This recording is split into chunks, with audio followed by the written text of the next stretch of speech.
আসসালামু আলাইকুম সবাইকে। আমরা কেমিস্ট্রি একটা নতুন চ্যাপ্টারে চলে এসেছি। সেই চ্যাপ্টারটার নাম হচ্ছে তড়িৎ রসায়ন। এই চ্যাপ্টারটার মধ্যে টপিক খুব বেশি না হলেও যে টপিকগুলো আছে সেই টপিকগুলো একটু বুঝতে যদি একটু কষ্ট করে বুঝতে পারো তাহলে চ্যাপ্টারটা একেবারেই সহজ লাগবে। আমি মনে করি কেমিস্ট্রির সেকেন্ড পেপারে সবচেয়ে কম টপিকের চ্যাপ্টার হচ্ছে এটা, কিন্তু ওই টপিকগুলো একটু বুঝতে হবে। আমি একদম বেসিক সহ তোমাদেরকে বোঝানোর চেষ্টা করব, তো একটু তোমাদের মনোযোগী থাকতে হবে। আমি আসলে বেশ কয়েকদিন অসুস্থ ছিলাম, কিন্তু আমি যে অসুস্থ সেটা আমার ক্লাসে আমি বুঝাবো না, বা আমার পক্ষ থেকে সর্বোচ্চ এনার্জেটিক আমি থাকবো, কিন্তু কথাটা হচ্ছে একটু তোমাদের কাছে রিকোয়েস্ট করব তোমরা যেন একটু সর্বোচ্চ মনোযোগী থাকো, ঠিক আছে? কিন্তু আমি এখানে দাঁড়ায় আছি যে সেটাও কিন্তু মানে ডক্টরের নিষেধ ছিল অনেকদিন, বলছে যে আপনি ফুল রেস্টে থাকেন, বেশ কয়েকদিন টানা ঘুমান, কিন্তু না, আমি আসলে তোমাদের জিনিসগুলো খুব তাড়াতাড়ি শেষ করে দিতে পারলে সেটা তোমাদের কাছে যেরকম একটা স্বস্তির, আমার কাছেও সেটা মানে বলতে গেলে আনন্দেরই লাগবে, কারণ তোমরা ফুল প্রিপারেশন নিয়ে পরীক্ষা দিতে যাবা, সেটা আমার একটা আনন্দের সাথে সাথে গর্বেরও একটা বিষয়। তো দেখো, আমি তোমাদেরকে জাস্ট এই কথাটাই বলছি, আমি যখন একটা জিনিস বোঝাবো তখন আমি আসলে সব কিছু ভুলে যাই। আমি অসুস্থ নাকি পরে হয়তো বা পরে থাকি, বিছানায় শুয়ে থাকি, সেটা ফ্যাক্ট না, কিন্তু কথা হচ্ছে যতক্ষণ আমি বুঝাবো ততক্ষণ আমি ফুল কনসেন্ট্রেট থাকি এবং সর্বোচ্চ এনার্জি দিয়ে আমি পড়াই। তোমাদের কাছে একটা রিকোয়েস্ট আমি আবারও করছি, যখন যেটা বুঝাবো সম্পূর্ণ মনোযোগী হয়ে এটা পড়াটার চেষ্টা করবো প্লিজ। সম্পূর্ণ আমার দিক থেকে চেষ্টার কোনো ত্রুটি থাকবে না, আমি যতক্ষণ পড়াটা বুঝাবো, বাকিটা হচ্ছে তোমার নিতে হবে। দেখো, ফুললি কনসেন্ট্রেট থাকো, আমি পড়াগুলো একটু গুছিয়ে তোমাদেরকে কম সময়ে বোঝানোর চেষ্টা করছি। তাহলে দেখো, আমরা তাই তড়িৎ রসায়ন এই চ্যাপ্টারটা হচ্ছে তড়িৎ রসায়ন, এই চ্যাপ্টারটার মধ্যে মূলত তড়িৎ প্রবাহ নিয়ে কথা হবে। তো দেখো, তো যার ভিতর দিয়ে তড়িৎ পরিবাহী হয়, মানে যার ভিতর দিয়ে তড়িৎ প্রবাহটা হয় তাকে আমরা বলে থাকি তড়িৎ পরিবাহী। আমি আবারও বলছি, কথাটা ভালো করে খেয়াল করো, যার ভিতর দিয়ে, যে সকল পদার্থের ভিতর দিয়ে বিদ্যুৎ পরিবাহী হয় তাকে বলা হয় তড়িৎ পরিবাহী। লেখা আছে, যে সকল পদার্থের মধ্য দিয়ে তড়িৎ প্রবাহিত হয় তাদেরকে বলা হয় তড়িৎ পরিবাহী। সিম্পল একটা কথা না? যে সকল পদার্থের মধ্যে দিয়ে বিদ্যুৎ পরিবহন হবে তাদেরকে আমরা তড়িৎ পরিবাহী বলবো। তাহলে এইটার সাথে আরেকটা কথা অটোমেটিক চলে আসে, সেটা হচ্ছে তড়িৎ অপরিবাহী। স্যার, তাহলে তড়িৎ অপরিবাহী কি? যে সকল পদার্থের মধ্য দিয়ে তড়িৎ প্রবাহিত হয় না তাদেরকে আমরা তড়িৎ অপরিবাহী বলবো। সেটাকে আমরা ইংলিশ ওয়ার্ডটা আমাদের একটু জেনে রাখবো। তড়িৎ অপরিবাহীকে ইংলিশে বলা হয় ইনসুলেটর। কি বলা হয়? ইনসুলেটর, মনে থাকবে? হ্যাঁ, আচ্ছা। তা দেখো, তড়িৎ অপরিবাহী কোনগুলো স্যার?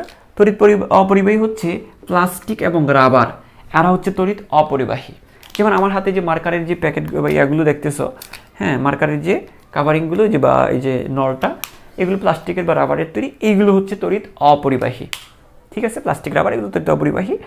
তো স্যার এইগুলা কেন, এটা আসলে আর কোথায় থাকে? দেখো, নর্মালি আমাদের বাসা বাড়িতে যে কারেন্টের তারের যে সাপ্লাইগুলো আছে না, যেমন মনে করো এটা দাদা আমার কাছে যে মাইক্রোফোনের যে তারটা আছে, এটা একটা কারেন্টের তার, চিন্তা করো। তো তার ভিতরের দিকে, এটা কিন্তু আমরা কাটি, তার ভিতরের দিকে তার ভিতরের দিকে আরও দুইটা তার পাবো না? হ্যাঁ, ওই তারগুলো ধাতুর তৈরি। হ্যাঁ, কিন্তু বাইরে কিসের তৈরি? দেখো তো, বাইরে প্লাস্টিকের না? হ্যাঁ, প্লাস্টিকের। বাইরে যে পদার্থটা, এটা হচ্ছে অপরিবাহী পদার্থ। যে বাইরে যে আবরণটা সেটা হচ্ছে অপরিবাহী, কিন্তু ভিতরে যে পদার্থ, যে দুইটা তার আছে, সেগুলো হচ্ছে পরিবাহী পদার্থ। বুঝা গেছে? যাই হোক, আমরা যেহেতু তড়িৎ রসায়ন নিয়ে পড়ছি, আমাদের তড়িৎ অপরিবাহী পদার্থ নিয়ে আমাদের তেমন কাজে নাই। আমাদের কাজ হচ্ছে, যেহেতু তড়িৎ রসায়ন, তাহলে আমরা তড়িৎ পরিবাহী পদার্থ নিয়ে কাজ করবো, অর্থাৎ যে সকল পদার্থের মধ্য দিয়ে তড়িৎ প্রবাহিত হয় ওইগুলো নিয়ে আমরা আলোচনা করব। তাহলে দেখি কি কি তড়িৎ অপরিবাহী, তড়িৎ পরিবাহী পদার্থ কি কি আছে? দুই রকমের পদার্থ রয়েছে, একটা হচ্ছে ইলেকট্রনীয় পরিবাহী, আর একটা হচ্ছে তড়িৎ বিশ্লেষ্য পরিবাহী। স্যার, ইলেকট্রনীয় পরিবাহী কোনটা? যে পরিবাহী বা যে পদার্থগুলো ইলেকট্রনের মাধ্যমে বিদ্যুৎ পরিবহন করায়, ইলেকট্রনের মাধ্যমে বিদ্যুৎ পরিবহন হয়, সেটাকে আমরা বলবো ইলেকট্রনীয় পরিবাহী। আর যে পদার্থগুলো আয়নের মাধ্যমে বিদ্যুৎ পরিবহন করে তাকে আমরা বলবো তড়িৎ বিশ্লেষ্য পরিবাহী। তাই দেখো, সংজ্ঞাটা কি? স্যার, তড়িৎ পরিবাহী কারা? যাদের মধ্য দিয়ে বিদ্যুৎ পরিবহন হয়। তো এই যে যাদের মধ্য দিয়ে, যে সকল পদার্থের মধ্য দিয়ে বিদ্যুৎ পরিবহন হয়, ওই পদার্থগুলো যদি ইলেকট্রনের মাধ্যমে পরিবহনটা ঘটায়, ওই পদার্থটাকে আমরা ইলেকট্রনীয় পরিবাহী বলবো। কিন্তু ওই পদার্থগুলো যদি আয়নের মাধ্যমে বিদ্যুৎ পরিবহন ঘটায়, তাকে আমরা তড়িৎ বিশ্লেষ্য পরিবাহী বলবো। স্যার, এখন ইলেকট্রনীয় পরিবাহীটা কত রকমের? স্যার, ইলেকট্রনীয় পরিবাহীটা হচ্ছে 3 রকমের। ইলেকট্রনের পরিবাহী 3 রকমের। এখন সবার পরিবহন ক্ষমতা তো আর একরকম থাকে না। যেমন আমি এখন অসুস্থ, আমাকে যদি তুমি 1 মণ ধানের একটা বস্তা আমাকে দাও, আমি নিয়ে যেতে পারবো না। কিন্তু আমার বয়সী একটু সুঠাম দেহ আরেকজনকে তুমি যদি দাও, তাহলে সে সহজেই কিন্তু কি পারবে, হ্যাঁ 1 মণ না 1.5 মণ ধানের বস্তা কিন্তু সে পরিবহন করতে পারবে। তো দেখো সবার পরিবহন ক্ষমতা কি এক না? এক না। একইভাবে যে পদার্থগুলোর মধ্যে দিয়ে বিদ্যুৎ পরিবহন হয়, সকল পদার্থের ভিতরে দিয়ে কিন্তু একই রকমের বিদ্যুৎ পরিবহন হয় না, এদের মধ্যে একটা ভিন্নতা রয়েছে। দেখো সেটা হচ্ছে মানে ইলেকট্রনীয় পরিবাহীটাকে আবার 3টা ভাগে ভাগ করা হচ্ছে তাদের পরিবহন করার ক্ষমতার উপর ভিত্তি করে, ঠিক আছে? হ্যাঁ, তা দেখো তার মধ্যে একটা নাম হচ্ছে তড়িৎ সুপরিবাহী, একটা নাম হচ্ছে তড়িৎ অর্ধপরিবাহী, আর একটা হচ্ছে কি সুপার পরিবাহী। হ্যাঁ, নামের মধ্যেই সংজ্ঞাটা আছে। স্যার সুপরিবাহী কোনটা? যারা খুব সহজে বিদ্যুৎ পরিবহন করতে পারে। সুপরিবাহী কারা? যারা খুব সহজেই বিদ্যুৎ পরিবহন করতে পারে তাদেরকে আমরা বিদ্যুৎ সুপরিবাহী পদার্থ বলি। স্যার অর্ধপরিবাহী কারা? যারা তাদের সুপরিবাহী মানে যারা সহজে পরিবহন করতে পারে, মানে যে সুটাম দেওয়াটার কথা বললাম না একটু আগে, হ্যাঁ যারা সহজে বিদ্যুৎ পরিবহন করতে পারে, আর যারা সুপরিবাহী। স্যার অর্ধপরিবাহী কারা? যাদের পরিবহনটা মাঝারি ধরনের, যে একদম যে কি একদম হচ্ছে যে পরিবাহীর থেকে একটু কম, আবার অপরিবাহীর থেকে একটু বেশি, মানে এতে মাঝামাঝি লেভেলের। এরা একদম পরিবাহীর মতো খুব সহজেও পারবে না, আর একদম পরিবহন করবে না সেটাও না, খুব মাঝামাঝি লেভেলের পরিবহন করবে। সে খুব সহজেও করতে পারবে না, আবার একদম পরিবহন করবে না যে সেটাও না, মাঝামাঝি লেভেলের পরিবহন করবে। তো এটাই বলা হচ্ছে তড়িৎ অর্ধপরিবাহী। এটাকে আমরা কাদেরকে বলবো? যাদের হ্যাঁ এরা তড়িৎ পরিবাহী এবং অপরিবাহী আর মাঝামাঝি পরিবাহী। তড়িৎ পরিবাহী, হ্যাঁ মানে কি এই যে সুপরিবাহীর কথা বলা হচ্ছে আর কি, তড়িৎ সুপরিবাহী এবং অপরিবাহী, এই যে অপরিবাহীর মাঝামাঝি লেভেলের পরিবাহী। এরা আসলে কারা স্যার? এরা হচ্ছে গ্রুপ 14-এর যে অর্ধধাতুগুলো আছে, গ্রুপ 14-এর খেয়াল করো, গ্রুপ 14-এর মধ্যে যে অর্ধধাতু, ইংলিশে বললে হচ্ছে মেটালয়েড। তো গ্রুপ 14-এর যে অর্ধধাতু বা মেটালয়েডগুলো রয়েছে তারাই হচ্ছে বিদ্যুৎ অর্ধপরিবাহী। তাহলে অর্ধপরিবাহী কারা? অর্ধধাতুগুলো। অর্ধপরিবাহী কারা? অর্ধধাতুগুলো। স্যার অর্ধধাতু কারা? অর্ধধাতু হচ্ছে আমাদের পরিচিত সিলিকন এবং জার্মানিয়াম। সিলিকন এবং জাস্ট এই দুইটা নাম মনে রাখো, সিলিকন এবং জার্মানিয়ামকে অর্ধধাতু বলা হয়, আর এরাই হচ্ছে অর্ধপরিবাহী। তাতে গ্রুপ 14-এর অর্ধধাতু কারা? আরও অর্ধধাতুতে আরও আছে, তুমি মনে রাখবা গ্রুপ 14-এর মধ্যে যে অর্ধধাতুগুলো থাকে তারাই হচ্ছে বিদ্যুৎ অর্ধপরিবাহী। আচ্ছা দেখো অর্ধকে ইংলিশে করলে কি হয়? অর্ধকে যদি আমরা ইংলিশ করি, অর্ধ মানে হচ্ছে সেমি, আর পরিবাহীর ইংলিশ হচ্ছে কন্ডাক্টর। কি দাঁড়াইলো? সেমিকন্ডাক্টর। তা দেখো অর্ধপরিবাহী মানে হচ্ছে সেমিকন্ডাক্টর, আর এই সেমিকন্ডাক্টর ফিজিক্সে অনেক প্রয়োগ আছে, আমরা অনেক বাস্তবিক ক্ষেত্রে আমরা অনেক জায়গায় এটা প্রয়োগ করি এবং এটার অনেক ব্যবহারও রয়েছে। সুতরাং এই সেমিকন্ডাক্টর নিয়ে আমরা মূলত ফিজিক্সে আলোচনা করব, কারণ সেমিকন্ডাক্টর একটা আলাদা চ্যাপ্টারই আছে ফিজিক্স, ঠিক আছে? যেটা আমরা এখন এতটুকু জেনে রাখবো, যে অর্ধপরিবাহী হচ্ছে অর্ধধাতুগুলো, অর্থাৎ গ্রুপ 14-এর অর্ধধাতুগুলো। কারা? গ্রুপ 14-এর অর্ধধাতু মানে সিলিকন আর জার্মানিয়ামগুলো, ঠিক আছে? আচ্ছা স্যার সুপরিবাহী কোনগুলো? সুপরিবাহী হচ্ছে মনে রাখবা এমন এক পরিবাহী যেটা একটা নির্দিষ্ট তাপমাত্রার নিচে এদের ভিতর দিয়ে কোনো রোধ ছাড়া বা কোনো বাধা ছাড়া অবাধে বিদ্যুৎ পরিবহন হয়। খেয়াল করো, এই যে আমরা এখানে সুপরিবাহী পড়ছি না, তার ভিতর দিয়ে সহজে বিদ্যুৎ পরিবহন হবে, কিন্তু কিছু না কিছু বাধার সম্মুখীন হবে, বা যেটাকে আমরা রোধ বলে থাকি। এই যে অর্ধপরিবাহী বললাম না, তার ভিতর দিয়েও বিদ্যুৎ পরিবহন হবে, এর ভিতর দিয়েও বিদ্যুৎ পরিবহন হবে, কিন্তু সেও কিন্তু বাধার সম্মুখীন হবে। এগুলাকে ফিজিক্সের ভাষায় রোধ বলা হয়। যখন বিদ্যুৎটা পরিবহন হয় সে এক ধরনের বাধার সম্মুখীন হবে। ধরো করো এটা মনে করো তড়িৎ, আর এটা মনে করো বাধা। হ্যাঁ, এটা বাধার সম্মুখীন হবে, যেখান থেকে তাপ উৎপন্ন হবে, শক্তির অপচয় হবে। তাহলে এখানেও হয়, এখানেও হয়। অনেকক্ষণ ধরে যখন বিদ্যুৎ পরিবহন হয়, মনে রাখবা কারেন্টের তারগুলো কিন্তু গরম হয়ে যায়, কারণ এখানে বিদ্যুৎ পরিবহন করার সময় এই যে বিদ্যুৎটা বাধাগ্রস্ত হয়, তখন কিন্তু এখান থেকে তাপ উৎপন্ন হয়। তো দেখো, তো আমরা যেটা বলতে চাচ্ছিলাম, এই সুপরিবাহীর ভিতর দিয়ে বিদ্যুৎ পরিবহনের সময় বাধা বা রোধের সম্মুখীন হয়, অর্ধপরিবাহীর মধ্য দিয়ে বিদ্যুৎ পরিবহনের সময় বাধা বা রোধের সম্মুখীন হয়। এখানে বিদ্যুৎটা বাধার সম্মুখীন হয়ে কিছু পরিমাণ তাপ শক্তি উৎপন্ন করে ফেলে, যেখানে শক্তির অপচয় ঘটে। তো দেখো এখানেও রোধের সম্মুখীন হয়, এটাও রোধের সম্মুখীন হয়, কিন্তু সুপরিবাহী পদার্থ এমন এক পদার্থ যেটা একটা নির্দিষ্ট তাপমাত্রার নিচে হইলে কোনো রকমের বাধা থাকবে না। হ্যাঁ, যদি একটা নির্দিষ্ট পরিমাণ তাপমাত্রা মানে টেম্পারেচার, এমন একটা নির্দিষ্ট তাপমাত্রা এদের থাকবে, হ্যাঁ, এটাকে আমরা সি দিয়ে প্রকাশ করি, টিসি দিয়ে। এমন একটা নির্দিষ্ট তাপমাত্রা থাকবে যে তাপমাত্রার নিচে হইলে এটার কোনো রকমের বাধা থাকবে না, রোধ ছাড়া, কোনো রকমের বাধা ছাড়া এটা বিদ্যুৎ পরিবহন হতে পারে। ওই নির্দিষ্ট তাপমাত্রাটাকে বলা হয় সন্ধি তাপমাত্রা। কি তাপমাত্রা? সন্ধি তাপমাত্রা। সেটা এক এক পদার্থের ক্ষেত্রে তাপমাত্রাটা এক এক রকম হবে। দেখো, এমন এক পদার্থ যার একটা নির্দিষ্ট তাপমাত্রা থাকবে যে তাপমাত্রার নিচে এদের ভিতর দিয়ে অবাধে বা কোনো রকমের রোধ ছাড়া বিদ্যুৎ পরিবহন হইতে পারে, তাকে আমরা বলি সুপার পরিবাহী। তো বারবার এখানে লিখে রাখছি। তাহলে দেখো, এদের এমন একটি সন্ধি তাপমাত্রা আছে যার নিচে এদের কোনো রোধ থাকে না। যে তাপমাত্রা কম হলে এদের মধ্যে কোনো রোধ থাকবে না। আচ্ছা, রোধ যদি না থাকে, তাপ বা শক্তি উৎপন্ন, মানে এখানে তাপ উৎপন্ন হবে না, মানে শক্তির অপচয় হবে না। অর্থাৎ কোনো শক্তির অপচয় ছাড়া বিদ্যুৎ চলাচল করতে পারে। ঠিক আছে? তাহলে আমরা আশা করি বুঝে গিয়েছি। তাহলে সন্ধি তাপমাত্রা কোনটা? এমন একটা তাপমাত্রা যে তাপমাত্রার নিচে এদের মধ্য দিয়ে বিদ্যুৎ পরিবহন হতে পারে, মানে কোনো রকমের রোধ ছাড়া। তো দেখো, তো সুপরিবাহী কাদেরকে বলবো? সুপরিবাহী বা সুপরিবাহী কাদেরকে বলবো আমরা? সুপরিবাহী হচ্ছে তারা যে সকল পদার্থের মধ্য দিয়ে একটা নির্দিষ্ট তাপমাত্রার নিচে, মানে কি সন্ধি তাপমাত্রা বলা হয় এটাকে, সন্ধি তাপমাত্রার নিচে রোধ ছাড়া অবাধে বিদ্যুৎ পরিবহন করতে পারে এবং কোনো রকমের শক্তির অপচয় হয় না, তাকে আমরা সুপরিবাহী বলবো। এখানে জাস্ট দুইটা পদার্থের নাম একটু মুখস্থ রাখবা। এখানে যেমন দুইটা মুখস্থ করছো, এখানেও দুইটা। এটা হচ্ছে নিওবিয়াম, জার্মেনিয়াম। কি বলছি? নিওভিয়াম, জার্মেনিয়াম। তো এটা এভাবে না, এভাবে তোমাকে বেশি সংকেতটা মনে রাখতে পারবো না, আমি যেভাবে উচ্চারণ করি সেভাবে মুখস্থ করবা। সেটা কি? Nb3Ge। আমি আবারও বলছি, Nb3Ge এভাবে মুখস্থ করবা। Nb3Ge যার সন্ধি তাপমাত্রা টিসি, মানে কি সন্ধি তাপমাত্রা 23.2। এই কথাটা মানে হচ্ছে এটা 23.2 এর কম, মানে 23.2 এর কম হলে এটার বিদ্যুৎ অবাধে বিদ্যুৎ পরিবহন করতে পারবে। তো দেখো, তাহলে নাম কি? Nb3Ge কত? 23.2 kelvin, not degree Celsius, 23.2 kelvin. এগুলো তো মেডিকেল ভর্তি পরীক্ষায় আসে। তারপরে আমরা দেখি YbA2, এটা হচ্ছে ইট্রিয়াম। ওয়াই দিয়ে কি বোঝানো হয়? ইট্রিয়াম, একটা ধাতুর নাম। Yttrium, barium, copper, oxygen. তাহলে দেখো, তো ইট্রিয়াম, বেরিয়াম, কপার, অক্সাইড নামটা হচ্ছে এই। তো এইভাবে নামটা আসলে খুব একটা লাভ নাই, কারণ আমাদের সংকেতটা জানতে হবে। সেটা এইভাবে শিখবো আমরা। YbA2Cu3O7, YbA2Cu3O7, YbA2Cu3O7, YbA2Cu3O7। সেটার সন্ধি তাপমাত্রা কত? সেটা সন্ধি তাপমাত্রা হচ্ছে 90 কেলভিন। 90 কেলভিনের নিচে হলে এরা কি করবে? অবাধে বিদ্যুৎ পরিবহন করতে পারে।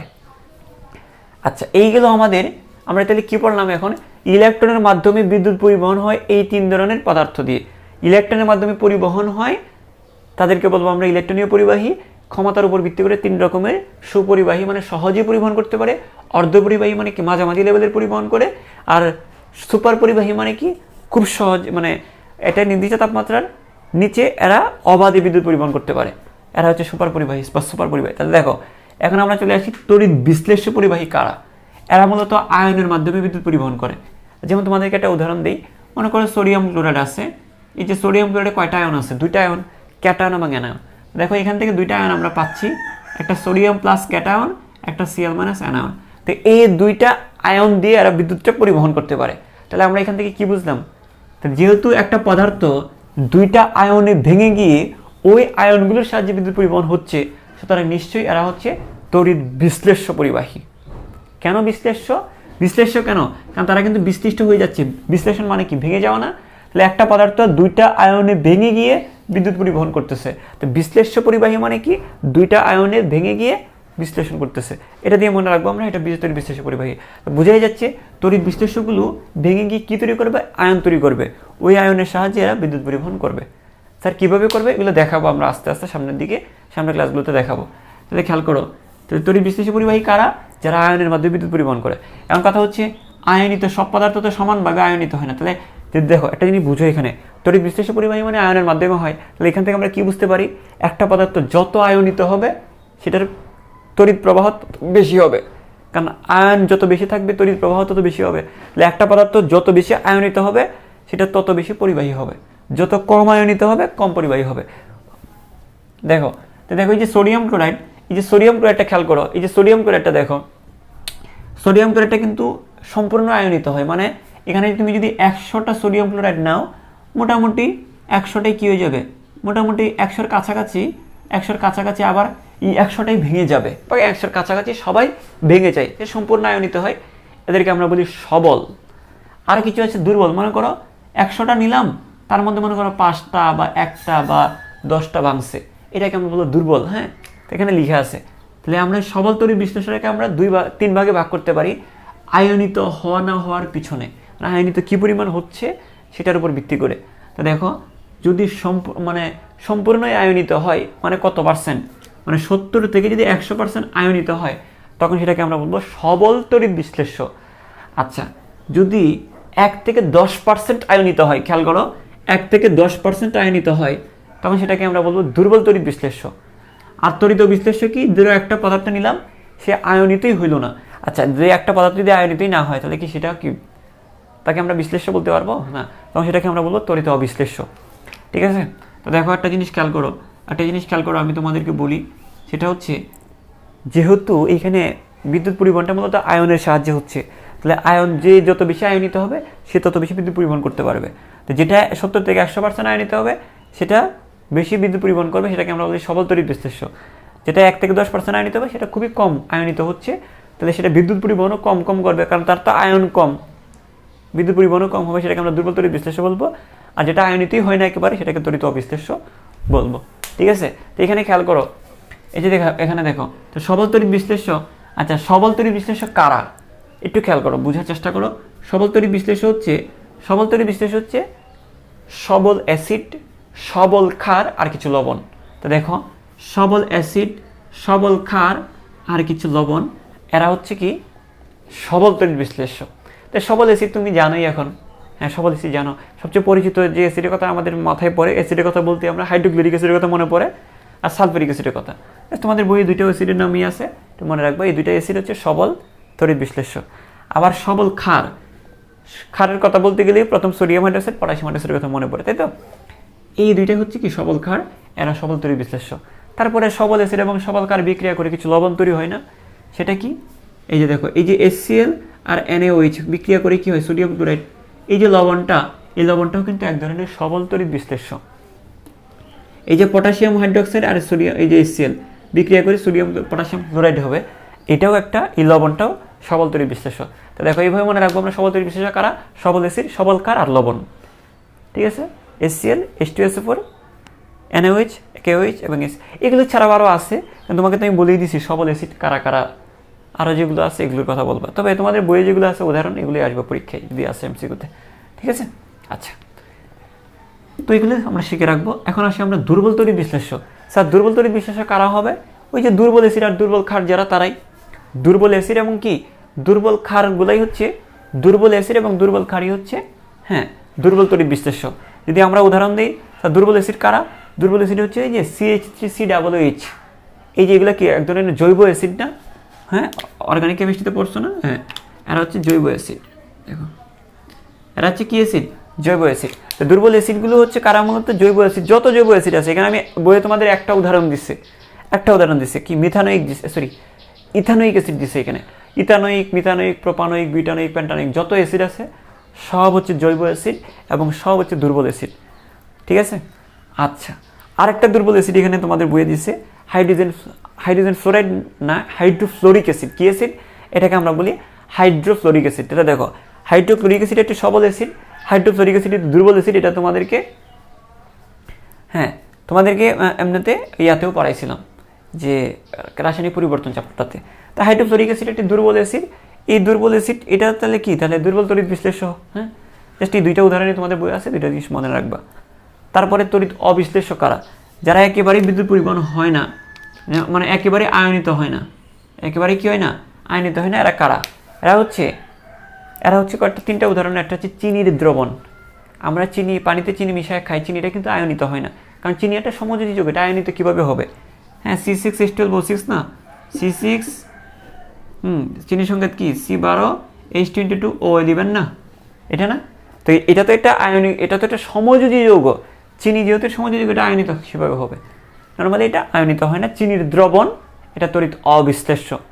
একই সাথে মনে রাখবা, অ্যালকোহল, এরা হচ্ছে তড়িৎ অবিশ্লেষ্য। তারপরে তরল হাইড্রোকার্বন। স্যার তরল হাইড্রোকার্বন মানে কি? হাইড্রোকার্বন মানে হচ্ছে অ্যালকেন, অ্যালকিন, অ্যালকেন এরা। হ্যাঁ, যেমন মনে করে হাইড্রোজেন এবং কার্বন দিয়ে তৈরি আর কি। মনে করো C2H6, আচ্ছা এটা একটা সমযোজী যৌগ না, এটার মধ্যে কোনো আয়ন আছে না। তা হাইড্রোকার্বন মানে এই যে জিনিসগুলো অ্যালকেন, অ্যালকিন, অ্যালকেন, হ্যাঁ এরা হচ্ছে কি তড়িৎ অবিশ্লেষ্য। ঠিক আছে, তরল হাইড্রোকার্বন এরা হচ্ছে তড়িৎ অবিশ্লেষ্য পদার্থ। আশা করি তোমরা বুঝতে পেরেছো। তো মূলত এখানে আমরা কি পাইলাম? ইলেকট্রনীয় পরিবাহী মানে ইলেকট্রনের মাধ্যমে যে পরিবহন করে, এগুলো হচ্ছে 3 টাইপের হয়। তড়িৎ বিশ্লেষ্য পরিবাহী কারা? যারা আয়নের মাধ্যমে বিদ্যুৎ পরিবহন করে, এরাও 3 রকমের হয়। হ্যাঁ, তাহলে দেখো ইলেকট্রনীয় পরিবাহী হচ্ছে, ইলেকট্রনীয় পরিবাহীর মধ্যে আমরা যদি চিন্তা করি যে পরিবহনের ক্ষমতার উপর ভিত্তি করে 3 রকমের, আর তড়িৎ পরিবাহী হচ্ছে এটাও ক্ষমতার উপর ভিত্তি করে, তবে এটা আমরা এইভাবে চিন্তা করবো আয়নিত হওয়ার ক্ষমতার উপর ভিত্তি করে এরা 3 রকমের। যে যত বেশি আয়নিত হতে পারে সে তত বেশি পরিবহনও করতে পারবে, তাই না? এটা 3 রকমের হবে। আচ্ছা, তো এখন একটা জিনিস তোমাদেরকে, এখানে একটা জিনিস তোমাদেরকে খুবই ক্লিয়ার করা উচিত, সেটা হচ্ছে যে ইলেকট্রনের মাধ্যমে যে বিদ্যুৎ পরিবহন করে তাকে আমরা বলি ইলেকট্রনীয় পরিবাহী। তড়িৎ বিশ্লেষ্য পরিবাহী সেটাকে আমরা আয়নের মাধ্যমে পরিবহন করলে সেটা আয়নিক পরিবাহী বলি। এদের মধ্যে মূল কিছু পার্থক্য আছে। কাদের মধ্যে? ইলেকট্রনীয় পরিবাহী এবং তড়িৎ বিশ্লেষ্য পরিবাহীর মধ্যে মূল কিছু পার্থক্য আছে। এই 2টা পার্থক্য এখন আমরা পড়বো। আমরা তো এখানে প্রকারভেদ বা ক্লাসিফিকেশন পড়ে আমরা ইনফরমেশনগুলো নিয়ে এসেছি, এটা তোমরা 1 পৃষ্ঠার মধ্যে লিখে এটা রাখবা। তাহলে আমরা এখন পড়বো ইলেকট্রনীয় পরিবাহী এবং তড়িৎ বিশ্লেষ্য পরিবাহীর যে পার্থক্যটা সেটা আমরা জানবো। হ্যাঁ, তাহলে আমরা এখন একটু খেয়াল করি যে ইলেকট্রনীয় পরিবাহী এবং তড়িৎ বিশ্লেষ্য পরিবাহীর মধ্যে মূল পার্থক্যটা কি কি আছে। হ্যাঁ, একটা পার্থক্য তো এখানে ব্র্যাকেটে লেখা আছে, তোমরা দেখতে পাচ্ছ যে ইলেকট্রনীয় পরিবাহী হচ্ছে ইলেকট্রনের মাধ্যমে বিদ্যুৎ পরিবহন করে, তড়িৎ বিশ্লেষ্য পরিবাহী হচ্ছে আয়নের মাধ্যমে বিদ্যুৎ পরিবহন করে। তো এখানে লেখা আছে 1 নম্বর, এই যে 1 নম্বর আমাদের কমপ্লিট। 2 নম্বরটা দেখি যে দেখো ইলেকট্রনীয় পরিবাহী হচ্ছে এটা একটা ভৌত প্রক্রিয়া। হ্যাঁ, শুধু তাপমাত্রা পরিবর্তন ঘটে, পরমাণুতে ইলেকট্রন গ্রহণ, বর্জন বা শেয়ার ঘটে না। দেখো তুমি কি এখন কখনো দেখেছো যে আমাদের বাসাবাড়িতে যে ইলেকট্রন মানে কারেন্টের যে তারগুলো আছে এর ভিতরে যে বিদ্যুৎ পরিবহন হইলে এগুলো কি চেঞ্জ হয়ে যায়? মনে করো নর্মালি আমাদের বাসাবাড়িতে যে তারগুলো থাকে এগুলো হচ্ছে কপারের বা তামার থাকে। তো এটার ভিতর দিয়ে বিদ্যুৎ পরিবহন হলে সে কি রূপা হয়ে যায়, সোনা হয়ে যায়, হীরা হয়ে যায়, অন্য কিছু হয়ে যায়, চেঞ্জ হয়ে যায় না। অর্থাৎ এটা একটা ভৌত প্রক্রিয়া। মনে করো এই যে একটা তার, এই যে একটা তার, এর ভিতর দিয়ে যদি বিদ্যুৎ পরিবহন হয় ওইটাই থাকবে। অর্থাৎ এটা যদি কপারের তার হয় এই তারটা কপারেরই থাকবে, এর কোনো ভৌত পরিবর্তন মানে এর কোনো রকমের পরিবর্তন হবে না। হয়তো বা তারটা একটু গরম হয়ে যাবে, জাস্ট এতটুকু। এটাই বলছে যেটা একটা ভৌত প্রক্রিয়া, শুধু তাপমাত্রা পরিবর্তন ঘটবে, এখানে পদার্থটা চেঞ্জ হবে না, একটা পদার্থ থেকে আরেকটা হবে না। অর্থাৎ এখানে পরমাণুতে ইলেকট্রন গ্রহণ, বর্জন বা শেয়ারও হবে না। ইলেকট্রন গ্রহণ, বর্জন বা শেয়ারও হয় না। খালি ইলেকট্রনীয় পরিবাহী মানে কি ইলেকট্রনটা শুধু প্রবাহিত হবে। ইলেকট্রনের প্রবাহ মানেই তো তড়িৎ প্রবাহ, তাই না? ইলেকট্রনটা শুধু প্রবাহিত হবে, মানে এখানে ইলেকট্রন গ্রহণ, বর্জন বা শেয়ার ঘটবে না। তো ইলেকট্রন গ্রহণ, বর্জন যদি শেয়ার না ঘটে পদার্থটাও চেঞ্জ হবে না। এটা একটা ভৌত পরিবর্তন, ঠিক আছে? যেমন মনে করো তোমাদেরকে যদি একটু বলি, ধরো এই যে দেখো এটা একটা, ধরো এটা হচ্ছে এটা কি, এটা মনে করো একটা হ্যাঁ লোহার একটা মানে লোহার তার বা কপারের একটা তার, এটা কপারের একটা তার। তো কপারের সর্বশেষ কক্ষপথে কয়টা? একটা ইলেকট্রন আছে। তো ওই একটা ইলেকট্রন যদি সবাইকে এভাবে একটা ইলেকট্রন, কপারের সর্বশেষ কক্ষপথে একটা ইলেকট্রন আছে, কপারের সর্বশেষ কক্ষপথে কি আছে? একটা ইলেকট্রন আছে। দেখো কপার কপার কপার কপার তাদের সর্বশেষ কক্ষপথে একটা ইলেকট্রন আছে। ওই ইলেকট্রনটা জাস্ট কি হবে, হ্যাঁ মনে করো এইখানে তুমি যদি কারেন্ট লাগায় দাও, এখানে ধরো তুমি ব্যাটারির প্লাস প্রান্তটা লাগাইছো, এখানে প্লাস লাগাইছো, এখানে মাইনাসটা লাগাইছো, কথার কথা। জাস্ট কি করবে, তুমি যে এই দুই পাশে যে বিদ্যুৎ লাগাইছো এটার মানেটা হচ্ছে তুমি এইখানকার যে কপারের ইলেকট্রনগুলোকে ধাক্কা দিয়ে বের করে দিবে, মানে এদিকে যাবে অবশ্য কপারের ইলেকট্রনগুলো এদিকে। তুমি এখানে মাইনাস প্রান্তটা লাগাইছো মানে কি, তুমি কারেন্টের মাইনাস প্রান্তটা লাগাইছো মানে কি এখানে তুমি ইলেকট্রন দিয়ে ধাক্কা দিচ্ছ, ঠিক আছে? তাহলে দেখো কপারের যে ইলেকট্রনগুলো আছে এইগুলো তখন এদিকে সরে আসবে, এদিকে সরে আসবে। কপারের ইলেকট্রনগুলো প্রত্যেকটা কপারেরই শেষ কক্ষপথে একটা করে ইলেকট্রন আছে, ইলেকট্রন ইলেকট্রন ইলেকট্রন। ওই ইলেকট্রনগুলো মূলত কী হবে, কপারের অধীনে না থেকে, কপারের অধীনে না থেকে ইলেকট্রনগুলো এখান থেকে সরে গিয়ে এখানে চলে আসবে। ঠিক একই পর মুহূর্তেই তুমি যে এখানে ব্যাটারির মাইনাস প্রান্তটা লাগাইছো এখান থেকে আবার ইলেকট্রনগুলো কপারের জায়গায় দখল করে ফেলবে কপারকে। মানে মানে এখানে জিনিসটা হচ্ছে কি, জিনিসটা হচ্ছে যে ধরো হচ্ছে যে মানে এখানে ইলেকট্রন দিয়ে ইলেকট্রনকে ধাক্কা দেওয়া হচ্ছে, আর কিছু না। ইলেকট্রনগুলো এই দিক দিয়ে চলে আসতেছে, এখানে ইলেকট্রনগুলো আবার জায়গাটা দখল করে ফেলতেছে। তো এখানে আমরা এই ক্ষেত্রে কিন্তু আমরা ওই যে ইলেকট্রন গ্রহণ বর্জন বলতে আমরা যেটাকে বুঝি সেটা এখানে হচ্ছে না, জাস্ট ইলেকট্রনের প্রবাহ হচ্ছে। ইলেকট্রনের কি হচ্ছে? প্রবাহ হচ্ছে। আর এটাকে আমরা তড়িৎ প্রবাহ বলি। ইলেকট্রন তড়িৎ প্রবাহ মানে ইলেকট্রনের প্রবাহ, তোমরা এটা ফিজিক্সে পড়ছো। That's it. এটা এখানে বলা হচ্ছে, এখানে এটা বলা হচ্ছে যে হ্যাঁ এটা একটা ভৌত প্রক্রিয়া। এটা একটা কী প্রক্রিয়া? এটা একটা ভৌত প্রক্রিয়া। এটার মধ্য দিয়ে এটার মধ্য দিয়ে কি? এটার মধ্য দিয়ে ইলেকট্রন গ্রহণ বর্জন, মানে নর্মালি যেটা হয় আয়নিক যুগে যেটা হয় ওই রকম কিছু হচ্ছে না, জাস্ট ইলেকট্রনের প্রবাহ হচ্ছে আর তাপমাত্রা পরিবর্তন করতেছে, ঠিক আছে? আর এখানে কি হবে? এটা একটা রাসায়নিক প্রক্রিয়া। আচ্ছা, এটা ভৌত প্রক্রিয়া কীভাবে মনে রাখবা? কারণ কপারের ভিতর দিয়ে বিদ্যুৎ পরিবহন হলে কপারটা কখনো রূপা হয়ে যায় না, কপারই থাকে। এই জন্য বলতেছি এটা যেহেতু পরিবর্তন যেহেতু হচ্ছে না, বা এটা যেহেতু কপার অক্সাইড হয়ে যাচ্ছে না, কপার অক্সাইড বা কপার হাইড্রোক্সাইড হচ্ছে না, যেহেতু কপারটা কপারই থাকতেছে, সুতরাং এটা ভৌত পরিবর্তন, ঠিক আছে? আচ্ছা, এটা একটা রাসায়নিক প্রক্রিয়া। কোনটা? এই যে তড়িৎ বিশ্লেষ্য পরিবাহী, এটি রাসায়নিক প্রক্রিয়া। এটা হচ্ছে একটা রাসায়নিক প্রক্রিয়া। আয়ন দ্বারা ইলেকট্রন গ্রহণ বা বর্জন ঘটে। আয়ন দ্বারা ইলেকট্রন গ্রহণ বা বর্জন ঘটে, সেটা আমি তোমাদেরকে দেখাই। রাসায়নিক প্রক্রিয়া কেন বলা হচ্ছে এখানে দেখো। আমি যদি এখানে তোমাদেরকে যদি বলি, যদি আমরা এখানে সোডিয়াম ক্লোরাইড দিয়ে বিদ্যুৎ পরিবহনটা ঘটাই, সোডিয়াম ক্লোরাইডে কয়টা আয়ন আছে? এখানে হচ্ছে সোডিয়াম প্লাস, এখান থেকে আমরা দুইটা আয়ন পাবো, সোডিয়াম প্লাস পাবো, Cl মাইনাস পাবো। এই তো সোডিয়াম প্লাস আছে এবং Cl মাইনাস আছে। এখন এগুলোর মধ্য দিয়ে যদি আমি বিদ্যুৎ পাস করাই, ব্যাটারির ঋণাত্মক প্রান্ত, এটা ঋণাত্মক প্রান্ত আর এটা হচ্ছে কি ধনাত্মক প্রান্ত, যদি যুক্ত করে দিই, দেখবা বিদ্যুৎ পরিবহন শেষে এই সোডিয়ামটা কিসে পরিণত হবে? সোডিয়ামটা সোডিয়াম পরমাণুতে পরিণত হয়ে যাবে, আর ক্লোরিনটা Cl মাইনাসে পরিণত, মানে ক্লোরিন গ্যাসে পরিণত হবে।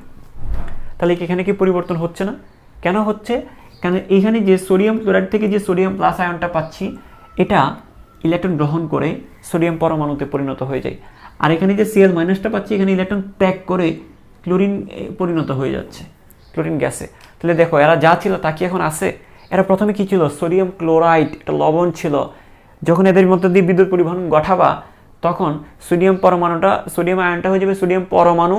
সোডিয়াম আয়ন কিন্তু এখন সোডিয়াম আয়ন নাই, সোডিয়াম পরমাণু। আর ক্লোরিনটা হয়ে যাবে ক্লোরিন পরমাণু, ক্লোরিন গ্যাস। তা দেখো, তাহলে আমরা কি পাইলাম? লবণ আর লবণ থাকতেছে না, হয়ে যাচ্ছে সোডিয়াম ধাতু, মানে সোডিয়াম পরমাণু, আর এখান থেকে পাচ্ছি কি ক্লোরিন গ্যাস। তাহলে দেখো, লবণ থেকে আমরা দুইটা জিনিস পাচ্ছি, সোডিয়াম ধাতু পাচ্ছি, ক্লোরিন গ্যাস পাচ্ছি। তার মানে এখানে আমূল পরিবর্তন হয়েছে। একটা জিনিস ছিল, এখানে একটা লবণ ছিল, লবণ থেকে অন্য দুইটা জিনিস তৈরি হয়ে গেল, মানে এখানে পরিবর্তন হয়েছে। এটাকে আমরা রাসায়নিক প্রক্রিয়া বলবো। এখন স্যার এগুলো আরও বিস্তারিত পড়াবো। স্যার এটা কিভাবে হয়? সোডিয়াম পরমাণুটা কিভাবে সোডিয়াম প্লাসটা কিভাবে সোডিয়াম পরমাণুতে পরিণত হয়, বা Cl মাইনাসটা কিভাবে ক্লোরিন গ্যাস হয়, এগুলো সামনের পড়া। যেটা তোমাদেরকে একটু বেসিক একটা আইডিয়া দিচ্ছি, এগুলো সামনে আমরা পড়বো। এগুলা হয়তো বা সামনে থাকলে জিজ্ঞেস করতে, স্যার এটা কীভাবে হয় স্যার, এই ক্লোরিন আয়নটা কীভাবে স্যার ক্লোরিন পরমাণু হয়? এগুলো আমি জানি, তোমার মনের মধ্যে এইটা প্রশ্ন আছে, এটা আমি জানি। তুমি যে ক্লাস 10-এ পড়া ফাঁকি দিয়ে এখানে উঠছো ইন্টারে, সেটা আমি জানি। এই জন্য হয়তো বা প্রশ্নটা তোমার মধ্যে করবা। আর যার প্রশ্নটা মনের মধ্যে জাগবে না, তাদের বেসিক ক্লিয়ার আছে, অসুবিধা নেই। যেভাবে ইন্টারে উঠছো অসুবিধা নেই, আমি পুরাটাই ক্লিয়ার করে দেবো সামনের ক্লাস, ঠিক আছে? তাহলে দেখো, আমি যদি বলি, তাহলে এই জিনিসটা বুঝতে পেরেছি, রাসায়নিক প্রক্রিয়া যেটা আয়ন দ্বারা আয়ন ইলেকট্রন গ্রহণ বা বর্জন ঘটে, এখানে রাসায়নিক পরিবর্তন হয়। আচ্ছা, পরবর্তীতে আসি। তাপমাত্রা বৃদ্ধির সাথে সুপরিবাহীর পরিবহন ক্ষমতা হ্রাস পায়, কিন্তু অর্ধপরিবাহীর পরিবহন ক্ষমতা বৃদ্ধি পায়। এটা একটু মনে রাখবা। স্যার কীভাবে মনে রাখবো? মনে করো সুপরিবাহী কোনটা, এটা দেখো। সুপরিবাহী কোনটা? সুপরিবাহী মানে যার ভিতর দিয়ে সহজেই পরিবহন হয়। এখন তাকে যদি তুমি তাপ দাও, তার কি একটা সমস্যা হবে না? সুপরিবাহী কোনটা? আমি আবারও বলছি, সুপরিবাহী কোনটা? যার ভিতর দিয়ে সহজেই পরিবহন হয়। এখানে তুমি হিট মারে দিলা, হিট মানে কি? তাপ দিয়ে দিলা। তো দেখো, সুপরিবাহীর ক্ষেত্রে যদি তুমি তাপ দাও, সেটা বাড়াবাড়ি হয়ে যাচ্ছে, তখন তখন তার পরিবহন ক্ষমতা কমে যাবে। আর অর্ধপরিবাহী কোনটা? দেখো, অর্ধপরিবাহী মানে হচ্ছে সেটা অর্ধ পরিবহন। আচ্ছা, ধরো একটা স্টুডেন্ট পড়ালেখা করতেছে না, তাকে পিডাইলে যা পড়তে বসবে, ঠিক আছে? আর একটা স্টুডেন্ট পড়াশোনা করতেছে, তাকে যদি মার দেওয়া হয়, তার রাগে বলবে যে আমি পড়তেছি তাও আমাকে মার দিচ্ছ কেন? সে পড়াশোনা ছেড়ে দিবে, যে পড়বই না। পড়লেও মার দাও, তাহলে পড়বই না। জিনিসটা এরকম না? ওটা এরকম। দেখো, এইভাবে তুমি চিন্তা করতে পারো।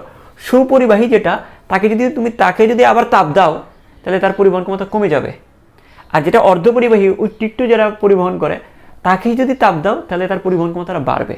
মনে থাকবে এইভাবে, যেটা সুপরিবাহী তাকে তাপ দিলে বাড়াবাড়ি হবে, এখানে সে পরিবহন কমে যাবে। আর যেটা একটু একটু পরিবহন করে তাকে যদি হিট দাও তো তার পরিবহন ক্ষমতা একটু বাড়বে। ঠিক আছে?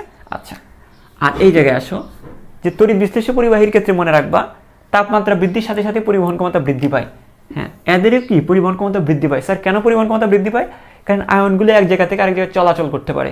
পটাশিয়াম, সোডিয়াম প্লাস এই আয়নগুলো, হ্যাঁ, আয়নের গতি বৃদ্ধি পায়। কারণ আমরা জানি তাপ প্রয়োগ করলে কি হয়, গতিশক্তি বৃদ্ধি পায় বা গতি বৃদ্ধি পায়। এটার কারণে এদের পরিবহন ক্ষমতাটাও বাড়ে। হ্যাঁ, আচ্ছা, তারপরে আমরা দেখি এখানে এই যে ইলেকট্রনীয় পরিবাহীর ক্ষেত্রে একটা সূত্র প্রযোজ্য, সেটা হচ্ছে কুলম্বের সূত্র প্রযোজ্য। সেটা তোমরা ফিজিক্সের 9 10-এ পড়েছিলা, ইন্টারেও আছে এটা। তো জাস্ট এটা নামটা মনে রাখো, কুলম্বের সূত্র কি বা কি এগুলো এখানে জানা দরকার নেই, জাস্ট এটা মাথায় রাখো। ইলেকট্রনীয় পরিবাহীর জন্য একটা সূত্র প্রযোজ্য, সেটার নাম হচ্ছে কুলম্বের সূত্র। আর তড়িৎ বিশ্লেষ্য পরিবাহীর ক্ষেত্রে আরেকটা সূত্র প্রযোজ্য, সেটাকে আমরা বলি ফ্যারাডের সূত্র। হ্যাঁ, এখন বলতে পারো স্যার ফ্যারাডের সূত্রটা কি, সেটা তো 9 10-এ পাই নাই। হ্যাঁ, এটা পাও না, আমরা সামনে পড়বো, আমরা ফ্যারাডের সূত্র কি সেটা পড়বো। আচ্ছা, এখন কথা হচ্ছে ইলেকট্রনীয় পরিবাহী এবং তড়িৎ বিশ্লেষ্য পরিবাহীর মধ্যে কার পরিবহন ক্ষমতা বেশি? অবশ্যই কার পরিবহন ক্ষমতা বেশি? তাহলে এর পরিবহন ক্ষমতা তড়িৎ বিশ্লেষ্য অপেক্ষা, এই তড়িৎ বিশ্লেষ্য অপেক্ষা অনেক গুণ বেশি, আর এই তড়িৎ বিশ্লেষ্য একটু তুলনামূলক কম। আচ্ছা, এখানে আমরা যদি বলি, অলরেডি পড়ে ফেলছি, ইলেকট্রনীয় পরিবাহী কারা হয়? নর্মালি ধাতুগুলো আর গ্রাফাইট কার্বন।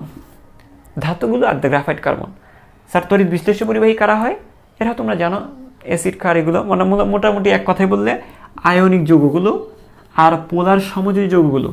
স্যার পোলার সমযোজী যৌগের একটা উদাহরণ দেন তো। এই যে পানি একটা পোলার সমযোজী, পানিও কিন্তু বিদ্যুৎ পরিবাহী পদার্থ। সেটা সমযোজী হলেও সে কিন্তু বিদ্যুৎ পরিবাহী। ঠিক আছে, আশা করি তোমরা এই জিনিসটা বুঝতে পেরেছো। তাহলে আমাদের আগামী লেকচারটা থাকবে আরও কিছু পরিবাহিতা নিয়ে, আমরা আরও কিছু বেসিক পড়বো। ঠিক আছে, তো এই পর্যন্ত যেটা পড়লাম সেটা সুন্দর করে নোট করে একটু রিভাইজ দিয়ে ফেলবা। এখানে পড়া বেশি না, জাস্ট গুছিয়ে একটু রিভাইজলি হয়ে যাচ্ছে। ঠিক আছে, এবং এই বেসিকগুলো আমাদের সামনের ক্লাসগুলোতে লাগবে। তো আবারও দেখা হচ্ছে শীঘ্রই। টিল দেন তোমরা সবাই ভালো থেকো, এবং অবশ্যই যে জিনিসটা করবা, স্বাস্থ্যের যত্ন নিবা। সেটা আমি এখন অসুস্থ হয়ে বুঝতেছি, কারণ তোমাদের কিন্তু ফাইটিং করতে হবে, এখনও অনেক ফাইট করার, এখনও অনেক সময়। শীতকাল আসছে, একটু খেয়াল রাখবা যেন ঠান্ডা যেন না লাগে, সেটার উপর দৃষ্টি রাখবা, খেয়াল রাখবা, এবং বেশি পুষ্টিকর খাবার টাবার খাবা। এটা আমাকে বলতে পারো যে স্যার আপনি কেন খান না, আপনি তো অসুস্থ হয়ে যাচ্ছেন। হ্যাঁ, আমি তো ব্যাচেলার মানুষ, থাকি, বাইরে টাইরে খাই। হ্যাঁ, তো এটা আমারটা তো তোমাদের সাথে না। তোমরা হয়তো ম্যাক্সিমামই হয়তো বাসায় থাকো, যারা বাসায় থাকো আর কি, তারা একটু খাবার দাবার একটু ঠিক মতো করবা। আর অবশ্যই ঠান্ডাটা যেন না লাগে, কারণ যদি 1-2 দিন একটু শুয়ে থাকতে হয় তো অনেক বেশি লস হয়ে যাবে তোমাদের জন্য। ঠিক আছে, তো এই জিনিসটা খেয়াল রাখবা। সুস্থ থাকার পাশাপাশি সর্বোচ্চ পরিশ্রম করার চেষ্টা করবা। ঠিক আছে, আবার দেখা হচ্ছে শীঘ্রই। টিল দেন সবাই ভালো থাকো, সুস্থ থাকো, টাটা।